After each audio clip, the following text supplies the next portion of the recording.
کچھ دن پہلے ایک واقعہ سامنے آیا، ایک آدمی کی شادی ہوئی، دلہن نے پہلی رات کو بولا کہ آپ مجھے وَلَا يَحِلُّ لَهُنَّ أَن يَكْتُمْنَ مَا خَلَقَ اللَّهُ فِي أَرْحَامِهِنَّ، اللہ نے عورت کو حکم دیا، مسلمان عورت کو، کہ اگر تمہیں طلاق ہو جائے تو تمہارے پیٹ میں اگر حمل ہے، اس حمل کو، اس پریگننسی کو تمہیں چھپانے کی اجازت بولیں نہیں ہے، اگر تم اللہ اور آخرت پر ایمان رکھتی ہو۔ یہ بھی ہوتا ہے آج کل، کیونکہ اس معاملے میں مرد عورت کی زبان پر اعتماد کرتا ہے۔ اگر ایک مرد نے کسی عورت کو طلاق دی، عورت کو اگر حمل ہے وہ چھپا لے گی اور وہ بتائے گی مجھے مینسز آنا شروع ہو گئے، مرد یقین کر لے گا، بھائی 3 مینسز گزر گئے، عدت ختم۔ کسی اور مرد سے نکاح کرے گی، اس کو بتائے گی بھائی میری عدت پوری ہو گئی ہے۔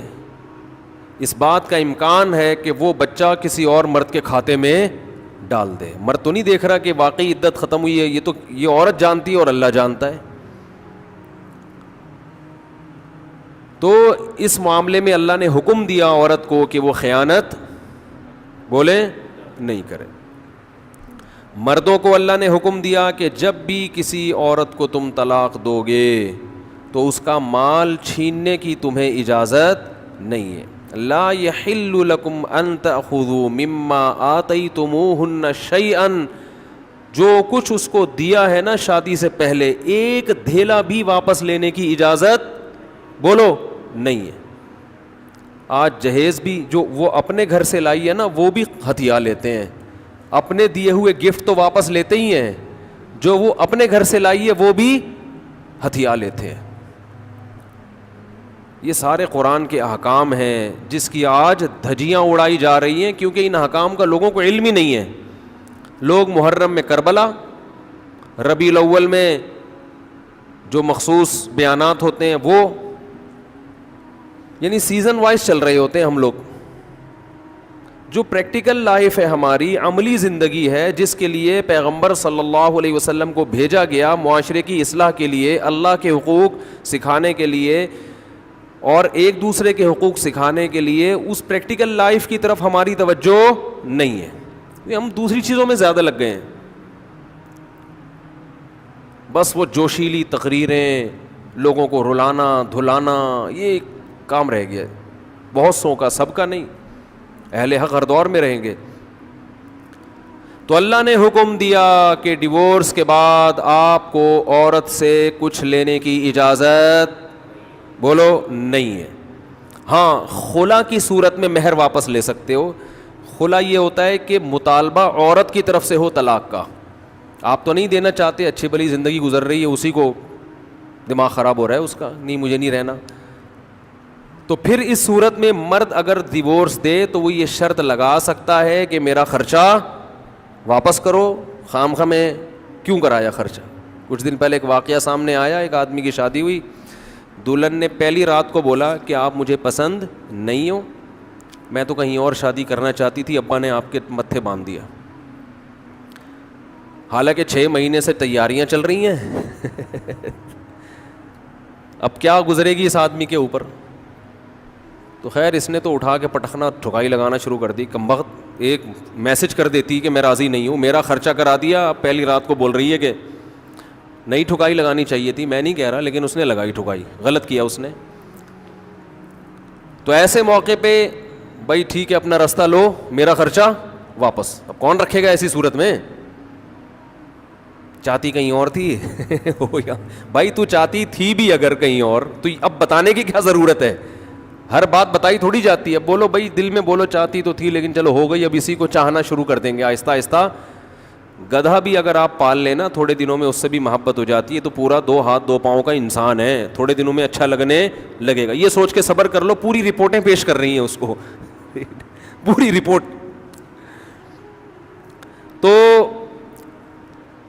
ظلم وہاں سے ہو، مطالبہ وہاں سے ہو، تو پھر آپ واپسی کا، مہر کا واپس مطالبہ کر سکتے ہیں، بھائی جو مہر دیا واپس دو۔ یہ بھی اللہ نے ان آیتوں میں حکم بیان کیا۔ ایک حکم اللہ نے یہ بھی بیان کیا کہ اگر رخصتی سے پہلے طلاق ہو جائے تو پورا مہر نہیں دینا پڑتا بلکہ آدھا مہر دینا پڑتا ہے. 1,00,000 روپے مہر رکھا گیا تھا, آپ ابھی رخصتی ہوئی نہیں, آپ نے ڈیورس دے دی, تو پورا مہر نہیں ہے بلکہ آدھا مہر ہے. اس میں اللہ نے ترغیب دی ہے کہ مرد پورا دے دے تو اچھا ہے, اور عورت کو ترغیب دی ہے کہ آدھا بھی معاف کر دو تو اچھا ہے. ترغیب دونوں کو دی جا رہی ہے, چھوڑو بھائی, لیکن حکم بیان کیا جا رہا ہے کہ مرد کو آدھا دینا پڑے گا اگر وہ مطالبہ کرے. اور اللہ نے اہم حکم یہ بھی بیان کیا کہ جب عورت کو طلاق دو تو جہاں وہ طلاق کے بعد نکاح کرنا چاہتی ہے اس کے نکاح میں رکاوٹ مت بنو, کباب میں ہڈی بننے کی کوشش مت کرو. یہ بھی زمانے جاہلیت میں ہوتا تھا اور آج بھی ہوتا ہے. فلا تعضلوهن ان ينكحن ازواجهن, اگر تم نے چھوڑ دیا ہے اس کو. عرب اس کو غیرت کا مسئلہ بنا لیا کرتے تھے کہ ہم نے چھوڑا ہے تو اب ہم کہیں اور اس کی شادی نہیں کرنے دیں گے.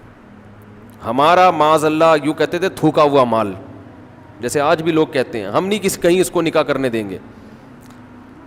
اس سے بھی قرآن نے کیا کیا, منع کیا. اور اس سے بھی منع کیا کہ اپنی مرضی سے زبردستی اس کا نکاح بھی مت کراؤ طلاق یافتہ کا. ینکحن ازواجہن, اپنے سلیکٹڈ شوہر سے نکاح کرنا چاہتی ہے تو تم کباب میں ہڈی بولو نہیں بنو, یعنی اس کو یہ رائٹ ہے کہ وہ جہاں چاہے نکاح کرے. یہ بھی خرابی ہے آج کل بعض علاقوں میں, یہ خرابی ہے کہ بیوہ کو یا طلاق یافتہ کو نکاح تو کرنے دیتے ہیں, لیکن بعض علاقوں میں دستور ہے نکاح ہمارے ہی خاندان میں ہوگا, آپ ہمارے خاندان سے باہر نہیں جا سکتی. اس کو بھی قرآن نے کیا کیا, بولو ختم. نکاح بھی سے بھی نہیں روک سکتے, اور نکاح بھی وہاں ہوگا جہاں آپ نہیں بلکہ یہ چاہے گی. اس میں اللہ نے عمر کی کوئی قید نہیں لگائی. 40 سال کی بیوہ یا طلاق یافتہ ہو, 50 سال کی ہو, 55 سال کی ہو, یہ تمہارا ہیڈ ایک نہیں ہے. تمہیں زیادہ ٹینشن لینے کی ضرورت نہیں ہے. لوگ بڑی ٹینشن لے رہے ہوتے ہیں کہ تمہیں ضرورت کیا ہے, اب 4 بچے ہیں تمہارے, 5 بچے ہیں, اس عمر میں تمہیں شادی کرتے ہوئے شرم نہیں آتی. چھوڑو بھائی, کیا ضرورت ہے. تو اللہ فرماتے ہیں کہ تمہیں اس ٹینشن لینے کی ضرورت بولو یہ اس کا ہیڈ ایک ہے, یہ تمہارا ہیڈ ایک نہیں ہے. جیسے کوئی 4 شادیاں کر رہا ہے تو اس کا ہیڈ ایک ہے نا, آپ کا ہیڈ ایک تھوڑی ہے یہ. آپ پتہ نہیں کیوں پریشان ہیں, مفتی صاحب کو کیا ہو گیا, وہی ان کا ہیڈ ایک ہے, آپ کا ہیڈ ایک نہیں ہے. یہ میں اپنی بھی درمیان میں لگا دیتا ہوں نا. تو ہر ایک کے ہیڈ ایک ہم نے پالے ہوئے ہیں, وہ یہ کیوں کر رہا ہے, وہ یہ کیوں کر رہا ہے, وہ کم عمر سے شادی کیوں کر رہا ہے, وہ بڑی عمر سے شادی کیوں کر رہی ہے, یہ ہوتے ہیں نا لوگوں کے مسائل. اس نے یہ کیوں کر لیا. ایک خاتون نے مجھے بتایا کہ وہ ایک دفعہ بیوہ ہوئی, اللہ کی قدرت دوبارہ شادی, دوبارہ بیوہ ہو گئی. تیسری دفعہ جب ان کی شادی ہو رہی تھی لوگ مذاق اڑا رہے تھے, بس کرو یار 2 دفعہ بیوہ ہو گئی, اب آرام سے بیٹھو. اب وہ بیوہ تو کوئی بھی ہو سکتا ہے, جوانی میں بھی عورتیں بیوہ ہو جاتی ہیں. تو اب دیکھو لوگوں کو تکلیف ہو رہی ہے, بھائی یہ اس کا ہیڈ ایک ہے. اچھا لوگ اس سے شادی کرتے ہوئے ڈر رہے تھے ان سے کہ میں بھی بیوہ, پھر میں نہ مر جاؤں. تو اس سے کوئی تعلق نہیں ہے. ہو سکتا ہے 2 دفعہ بیوہ ہونا تقدیر میں لکھا ہو, 3 دفعہ نہ ہو.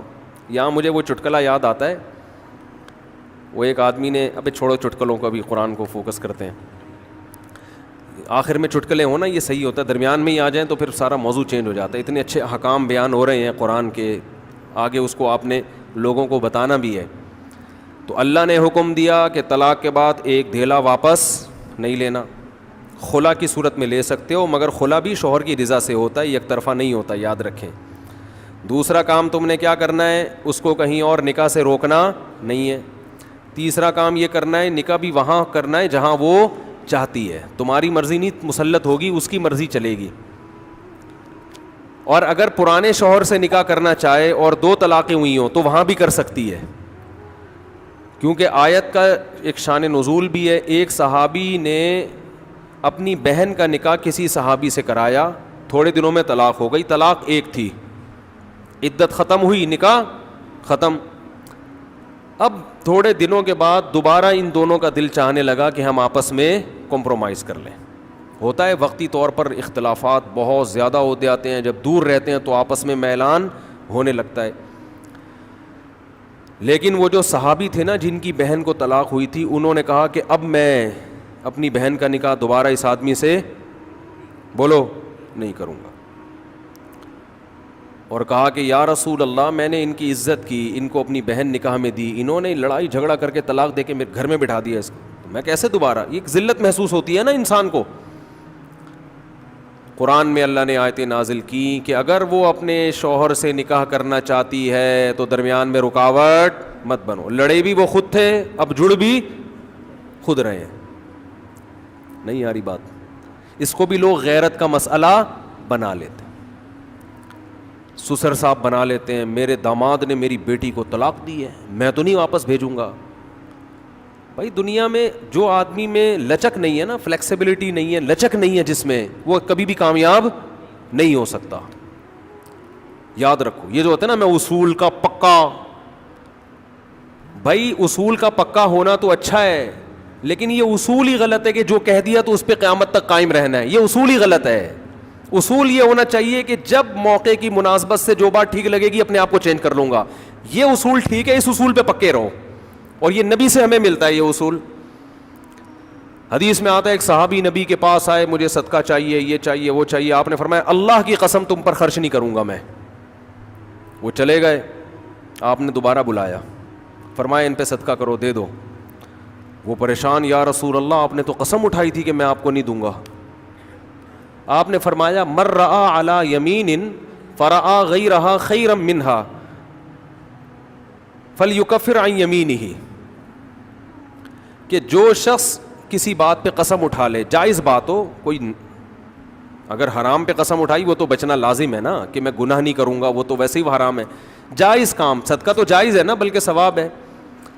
فرمایا کوئی کسی جائز کام پہ قسم اٹھائے، پھر بعد میں اس کو خیال ہو کہ مجھے قسم توڑ دینی چاہیے، اس کا مائنڈ کیا ہو گیا؟ چینج، تو اسے چاہیے قسم توڑ دے اور کفارہ ادا کر دے، اس قسم پہ قائم بولو نہ رہے۔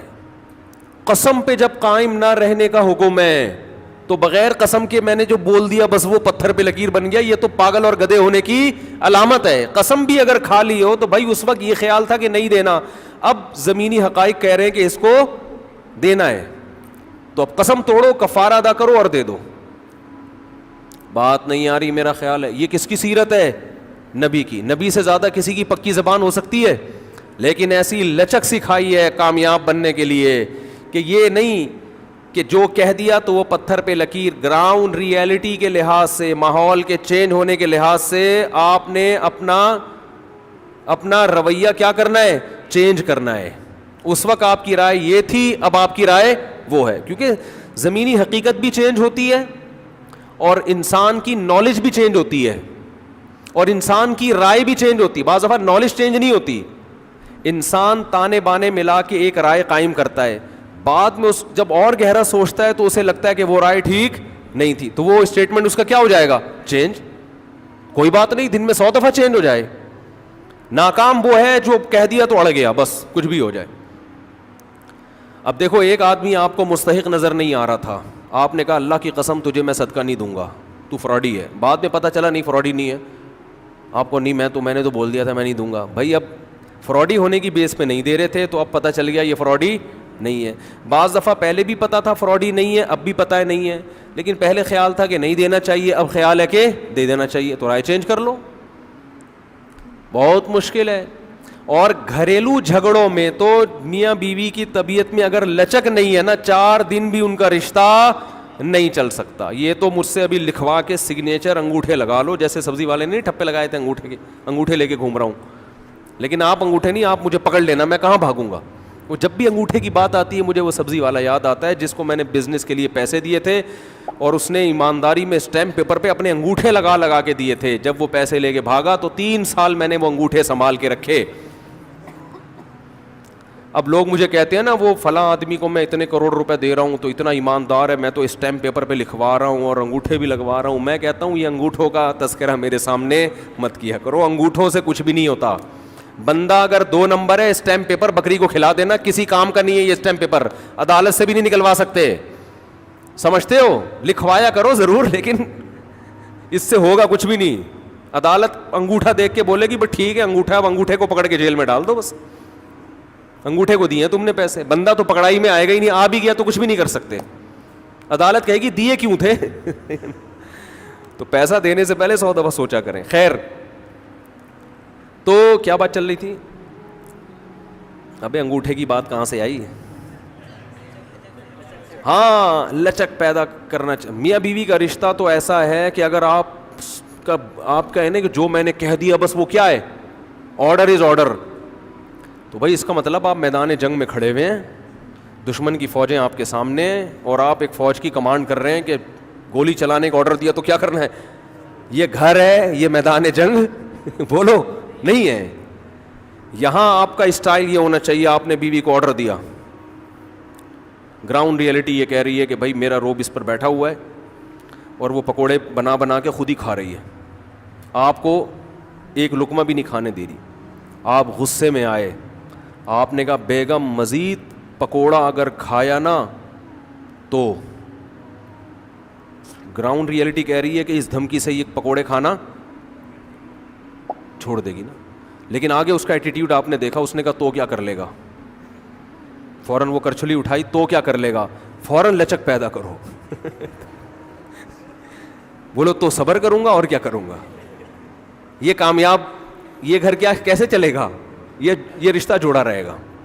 اگر آپ نے اس کا ایٹیٹیوڈ دیکھ کے، اس کی پیشانی پہ سلوٹیں دیکھ کے اپنی دھمکی کو واپس نہیں لیا تو یہ گھر کیا ہوگا، پکوڑے تو کھا لو گے آپ لیکن آپ کے بچوں کی ماں مارکیٹ سے شارٹ ہو جائے گی. تو اس میں گھر کے اندر کا اصول لچک. کامیاب آدمی وہ، ہاں ناقابل برداشت کوئی معاملہ ہو جائے تو ایک الگ بات ہے. تو اللہ نے کیا حکم دیا کہ اگر ڈیورس ہو گئی ہے پھر دوبارہ ملنا چاہتے ہیں تو کباب میں ہڈی بولو مت بنو، ملنے دو ان کو، کوئی مسئلہ نہیں ہے. ہاں یہ قرآن نے کہا ہے کہ اس شرط میں ملیں کہ ان کا اپنے بارے میں یہ خیال ہو کہ دوبارہ وہ جھگڑے نہیں کریں گے. ایسا نہ ہو ملتے پھر وہی ٹینشنیں شروع کر دیں. اب دوبارہ اپنی اصلاح کر کے آئیں کہ بھئی اب ان ماضی کے قصوں کو چھیڑنا نہیں ہے. لیکن یہ ایک یا دو طلاقوں کے بعد ہے، 3 طلاق کے بعد نہیں مل سکتے جب تک کہ کہیں اور نکاح نہ ہو جائے اس کا. تو خیر، قرآن مجید میں اس میں اللہ نے یہ بھی حکم دیا.